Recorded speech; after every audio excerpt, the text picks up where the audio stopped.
Good afternoon, good evening. Today is April 26th, and today we're going to be talking about duplication. We've talked about it several times in the past. However, oops, I just got a notification. I don't know what that was for.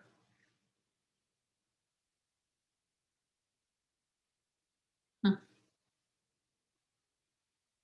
All right. Well, anyways, I'm trying to do the whole room thing in Facebook, but so far it hasn't been successful. So I'm doing the Zoom as well, just so we have something.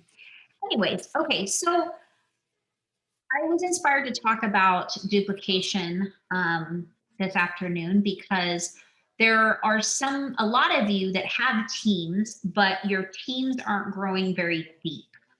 And what I mean by deep is meaning you may be sponsoring, but your team members, your frontline aren't sponsoring.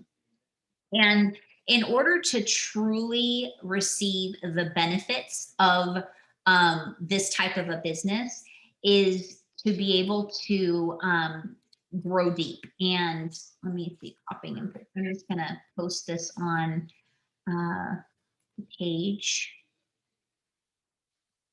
All right. So the idea of the benefit of the compensation plan is that when you grow a front line, the front line is basically for you to focus on them by helping them grow. Now, what I mean by grow is learn how to do the things that you do, meaning selling, booking parties, and sponsoring. And then after sponsoring, actually teaching their team members to do the same thing you're doing. Because here's the thing, if we are spending our time only on the people that we directly work with, the business is going to grow a lot slower. And the effectiveness and the financial gain is going to be limited. And what I mean by that is because you get paid off of the entire wholesale volume of the team that is grown.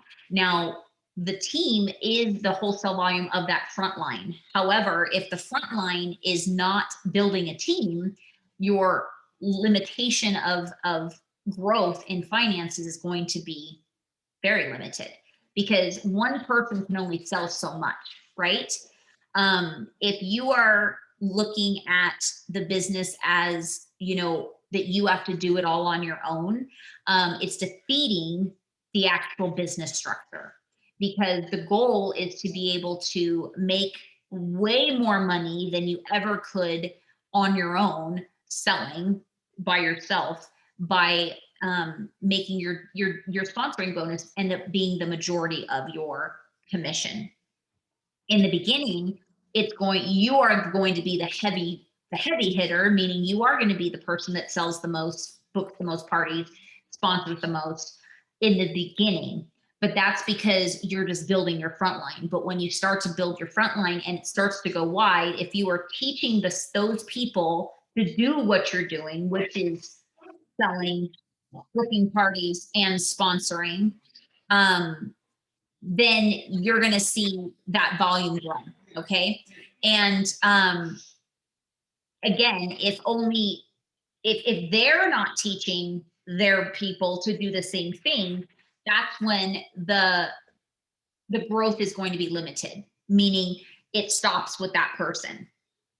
But when you grow deep and you're teaching your team to do the same things you're doing, you may end up finding somebody 5 levels down, 10 levels down that is as serious as you are, that outweighs all the people in between and ends up becoming your first generation director or star or superstar or whatever. And so I always tell you guys that your frontline are your fishermen because it's very likely they're going to find it's a higher percentage that you're going to find somebody in your downline that is going to be a business builder than your frontline. Now, frontline, the only reason why your frontline end up being your, you get to work with them a little bit more, and which makes it, because you have a relationship with them. Okay. So you're able to work with them closely and kind of find out what they're looking for in their business. But statistically, if you have, let's say, 10 frontline, only one of those people are actually going to be interested in growing a business. And that's just statistics. So that's why, numbers wise, you could see that, we have to keep on growing wide and continuing to build our front line. However, it's so vital to continue to share with our front line to also be doing the same thing, because again, your potential of income gets limited and blocked if you only have your team, or just your team is sponsoring, but then they're not. So that's why it's so important to reach down, as even if you're not a director yet, and do the things that directors do and should be doing, is reaching down to everybody that is actually doing things consistently, to kind of help them grow their business. And so if you are a team leader, but you're not a director yet, your director's job is to help you find those people and help you train those people. Because the more people they have to support them, the better off they're going to be, and even you. So that's where the word team comes in, is that if you're doing it all yourself, you're the one sponsoring, you're the one booking, you're the one selling, and nobody else is doing it, you're taking away the beauty and the blessing of the compensation plan, because essentially you shouldn't be doing it all by yourself. And the cool thing is that your team ends up doing way more than you ever can do by yourself. Like, for instance, me as an example, there is no possible way that I can sell any normal amount of sale of products in 1 month that would ever be able to compare or amount to the level of sponsoring bonuses I get. And yes, if I break it up between each person, it may not seem like a lot, but when you are, when you have one front line that has a team and there's volume there, you are getting far more commission off of that one person's wholesale volume than if you were selling to one person directly, if that makes sense. I apologize. My new office does not have a door, and we're trying to figure out a way to deal with that. And so all the background noise is unfortunate. I'm sorry about that. So, and so basically, there's been some people that are doing amazing in their personal business, meaning they are doing all the things. They are sponsoring, they are booking parties, they're selling. However, nobody in their team is doing that as well. And so there's going to be a point that you're going to wear yourself out if that's the case that you're in. Now, if you are intentionally working on that, then eventually there's going to be somebody that you are working with that's going to take on the action, and also understand the can't even speak today, the purpose of teaching their team to do the same thing as well. But if you're the only one doing it, you're going to feel like a guinea pig in the little ball. Like you just like you're never going to feel like you're going to see any growth. There's growth that's going to happen eventually, but it's not going to be as great as if you're doing it, somebody else is doing it, they're doing it, like down the road. And then the thing is that you're not going to be having to work as hard because you have other people working with you. Okay. And one thing I strongly suggest, that if you are struggling with your team to want to sponsor or want to book parties or want to sell consistently, utilize your upline. utilize them as a tool, because here's the thing, guys, the ugly reality is that you're not the one that's going to inspire everybody. Just because you brought them on and you have the relationship with that person, it doesn't mean you're going to be the person that gets them inspired and excited and motivated. Well, you can't motivate anybody, but you're not going to inspire them enough possibly to find their motivation to do anything. But maybe somebody else that's in your reach of leadership or whatever may be that person for you. So it shouldn't matter who inspires your team. It just matters that they're actually being inspired. And so if you feel like you're that, as far as a leader, if you're just running and running and running and nothing's happening, meaning you're pumping all kinds of energy into these people and there's no results happening, it's either the people that you're actually recruiting. There's a training that Callie Petticord Smith, our upline, did once about your people that you recruit. They're either a 1, 2, 3, or 4. Okay. You want to recruit ones because ones basically are business builders in all areas. They understand the importance of selling consistently. They understand the importance of doing parties as well. So you are selling with larger amounts of people in one area, which is basically utilizing the business, the party planning compensation plan, right? Is so you don't have to spend a lot of time a part-time job for 4 hours when you could do the same job. Well, not the same job, but I mean the same amount of hours that you're putting in, but get like 5, 10 times the amount of results, if that makes sense, or even less time in some cases. So number twos are people that, you know, they sell, they book parties, but they may be not the best sponsors. There may be something that they fear sponsoring. They don't think they're good enough at whatever their reason is, they're not sponsoring enough. Threes are people that are maybe just that are just selling. Okay. And that's it. They don't really book parties. They just collect orders. They want nothing to do with parties. They want nothing to do with sponsoring. And then obviously fours are people that are doing nothing. So, you know, they may be a consultant, but they just do the minimum. That's all they want, which is okay. We need those people because that builds up in volume over time if you have enough of those people. So you want to think about what type of people are you recruiting? And it really has to do with the mindset that you have as far as a consultant and a leader. When you are presenting this business to them, do you feel like you can actually support them into learning and doing the things that they need to do to achieve the goals they have? And obviously, if their goals are to build a business, there has to be a level of confidence in you that you can help them do that, right? Because if you're in the back of your mind thinking, well, I don't even know how to build a business, or I don't have a business myself, so I'm not going to be able to be very good with that, that's going to stop you. That mindset's going to limit you and possibly stop you from supporting that person, which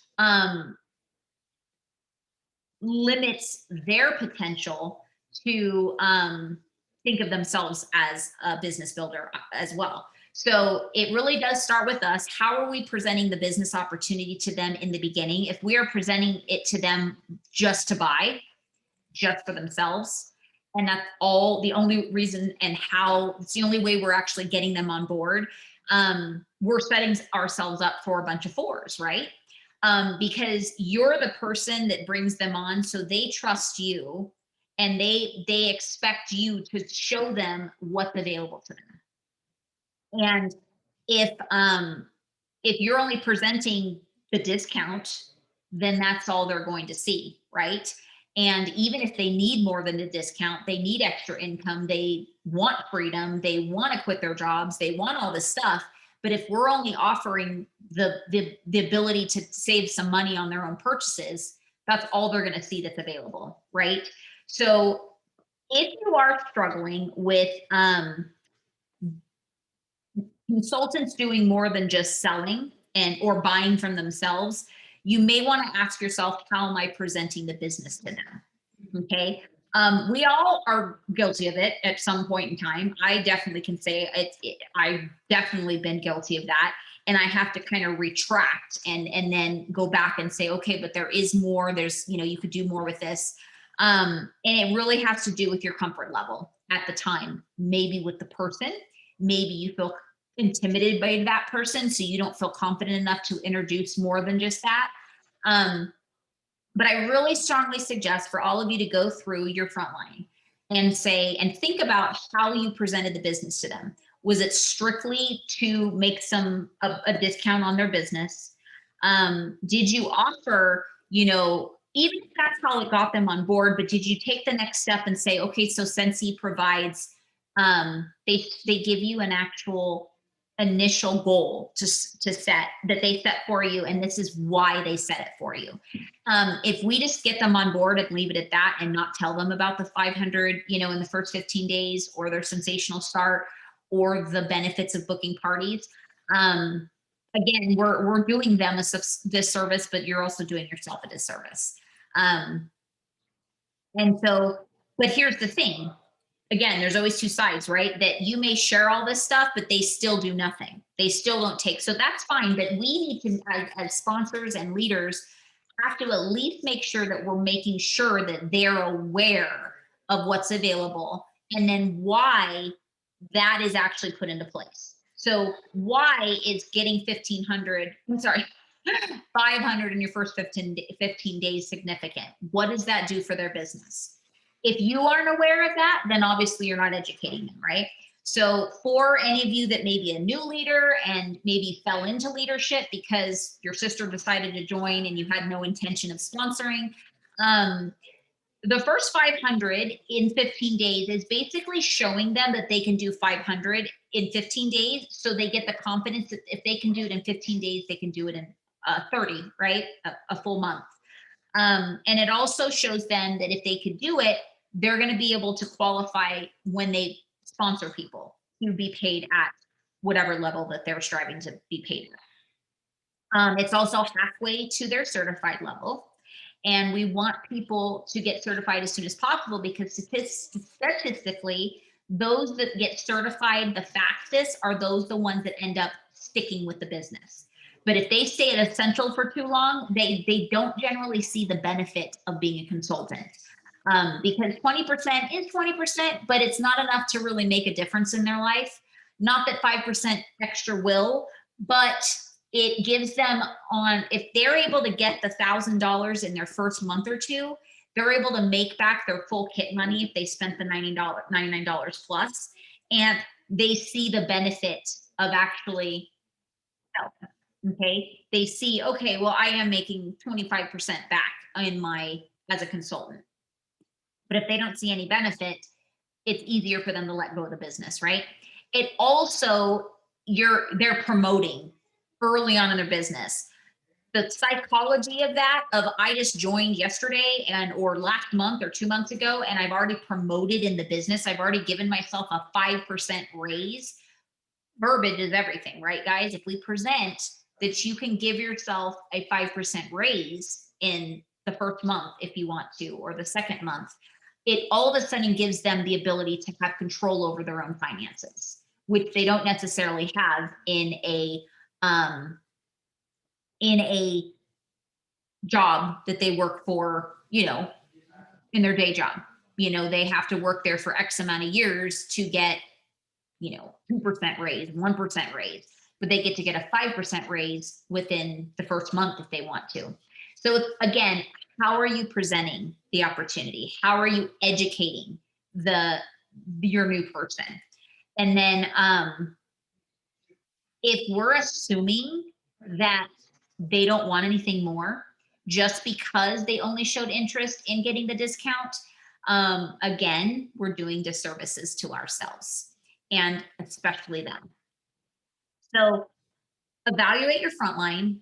How did I introduce it to them? If you say every single person got on board just because of the discount and that's how I introduced it to them, I'm not saying that's a bad thing, but you need to grow off that, because that's if you get yourself into a cycle of that's the only way you get people on board, you're going to be feeling like that gerbil in the ball for a long time, and you're going to burn yourself out, and you're going to feel like I can't do this anymore, right? We don't want that to happen. Obviously, we want you to work smarter, not harder, and that is, you have to remember, 500 in PRV is the minimum that every single consultant, all the way up to superstar director, is the minimum, right? And the reason why is because sales is always going to be the least beneficial to grow a business. Yes, the annual sales is great. You get a bonus of $1,000. I'm not saying not to strive for it. However, if we're focusing just on PRV and not converting those people into consultants, we're not working smart, because one person that gives you an $80 order or whatever, even every single month, it's very unlikely for them to not end up selling to at least 5 other people, which turns into bigger wholesale volume for you, right? And essentially in the end becoming more a higher percentage of income on that one person than if you just kept them as a customer. Okay. So what is your onboarding process? You have to ask yourself that. And the only way to grow from it is to literally break down, what do I do when I get people on board? I'm not going to say that it's you can have this perfect onboarding process and it's going to work with everybody. That's not the case. Unfortunately, you can have a perfect onboarding process, and it depends on how much they let you onboard them. If they don't communicate with you, if they don't respond to you, if they don't, utilize the first things for a checklist or set up a time to get with you, there's nothing you can do, right? But we have to just make sure, as consultants or leaders, basically sponsors, that we have some type of a system that we put effort into doing. And it's more likely you're going to find at least a couple people that actually let you train them and let you educate them. And sometimes that 1 or 2 people is going to outweigh 10 other people that don't do anything and don't let you do anything as far as supporting them. So that's why over and over and over again, I tell you guys that, it's, there's 2 sides to this business, because you can have everything planned out and on your end, but at the other side, they still have to be coming at least 50%, whether it's a customer, a hostess, or a consultant. But if we have no strategy at all, obviously we don't even have a 50-50 chance, 50-50% chance, right? But the more we have a plan on how we onboard them, why we onboard them, and the things that we're going to give them and materials and how we plan to connect with them, the more likely we're giving ourselves a more greater percentage and a chance to actually get them going on a good standpoint. Do you know what I mean? Meaning, like, they're going to at least try for their 500 in the first 15 days, and at least try to strive for sensational start. And then after that, you reevaluate of where they're at. So I'm basically going to wrap it up that I strongly recommend everybody to look at your front line, go back and reminisce. How did I get them on board? Did I offer them the opportunity to make extra income? Was it only an opportunity to make a discount? Because if it's just a discount, there's no real effort involved in the discount, right? They don't need to change who they are. They don't need to grow on a personal level. They just have to place an order, right? But if they're looking to make extra income, that's where we're able to have credibility of that. Okay, if this is going to happen, you're going to have to learn new skills, right? You're going to have to be willing to show up. You're going to have to be willing to try and do actions that you haven't done before. And that's where you'll find the people that are really looking to do it. On the other hand, always tons of different sides. It's all circumstantial. They may not be interested in it now, but at least you've let them know what's available. And if their circumstances change later, they're going to remember what you offered them and what's available. And then it's very likely they'll come back to you saying, okay, well, I'm ready to grow this business, because you've given them that's an option. But if we don't give them as an option, that's all they're going to take it as, is just an opportunity to save 20 to 25% on their every now and then order that they place for themselves. All right. Then after, once you've discovered how you got them on board, what is your actual onboarding process? What do you do? What's the time frame that you connect with them? Do you have a time frame? I like to say within the first 48 hours, it's very important to connect with those people if you can. Again, they may not let you, but you want to stress to them that you like to connect with them within 48 hours. And then what are you doing when you do connect? I always suggest to have some type of a getting to know you part of your business. I mean, of your meeting, of, who's your spouse? What are your kids, names? How old are they? What do you do for a living? What are your things that you collect? What are your hobbies? How did you initially learn about Scentsy? What did you first buy when you first bought for the first time? You know what I mean? Here's the thing, guys. For a while, you're going to know all those things with the people you join, that you sponsor. But eventually, as you start to really ask everybody, and whether they were a referral or whatever, you're going to have to start from scratch with some people that become your frontline. Like somebody I just sponsored yesterday, I didn't know her from Adam. She ended up rolling up as a new club member from a consultant that got canceled. And so I had to build a relationship with her, and as a client, but was still in the process of growing that relationship. And so when I talked to her about learning about the business opportunity, once she decided to join, I still have to learn a lot of the things about her. So when the conversation we had, I got to learn the initial things, like, does she have kids? Is she married? Things like that.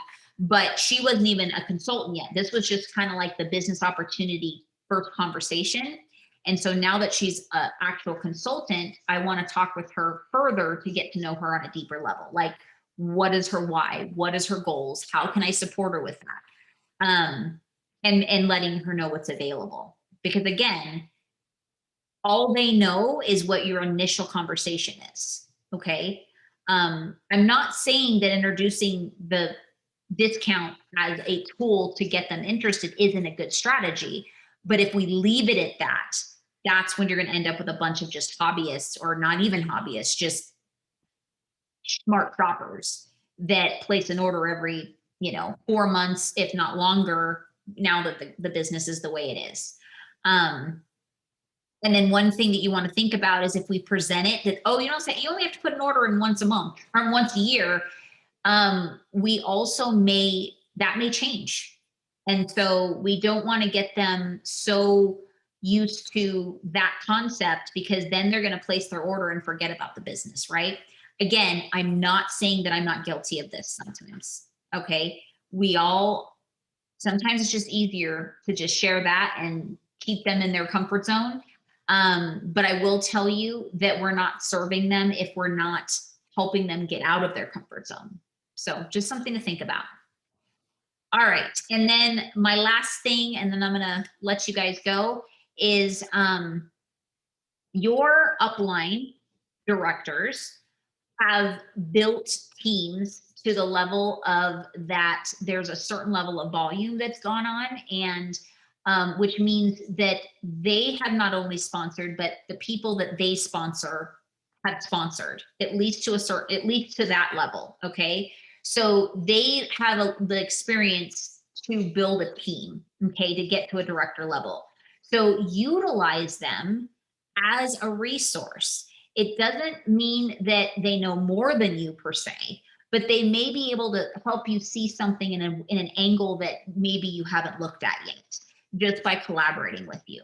So if you're not utilizing your directors, you're making yourself struggle longer than you need to, because they've been there. They've been at your where you are right now, at least for a small amount of time, if not for a while. And so the more you collaborate with people that are like-minded and understand what you're trying to achieve, um, they may be able to help you find where you need to work on, and support you with the people that you are trying to support. That makes sense. So, and then again, if your director isn't somebody that you collaborate with very easily, you may not have the same, the personalities clash or whatever, go up the line. If I'm not somebody that you work well with, then keep going. That's why we have an upline. Okay. But you want to be working regularly and closely with somebody, because I will tell you, there's not a lot of consultants that have found success in this business with director and above that have said they built their business off of just themselves. There's been some type of a support, whether it's little or not. They have somebody that's cheering them on, that's answering questions, that's sharing suggestions, or doing one-on-one with them.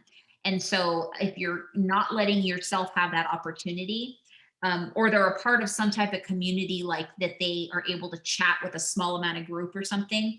And I can vouch for that. When I'm not a part of something like that, I struggle. But so you want to support yourself by letting other people support you. Okay. Any questions you have, or if you have questions that you want to ask me as far as suggestions, reach out to me. And of course, I'm happy to help. And like I said, I won't get my feelings hurt if I'm not the person you want to do one-on-ones with and collaborate with. But if you're looking for suggestions with certain areas, I'll be happy to suggest somebody that may have that specific skill that you're looking for. I'm happy to direct you to other people. I'm not hurt at all if I don't have because I know I don't have strengths in certain areas. And so I would automatically refer you somewhere else, because I know where my strengths are and where my weaknesses are. So don't be afraid to reach out to your director or myself to say, hey, do you know anybody that, is strong in this area? It's not going to offend them. They may think they're strong, but you may not look at them that way. And that's fine. So, but their goal is to help you grow. And so however that's going to be, they're going to do it. All right. All right. See you guys next week. I hope this helped. Bye-bye.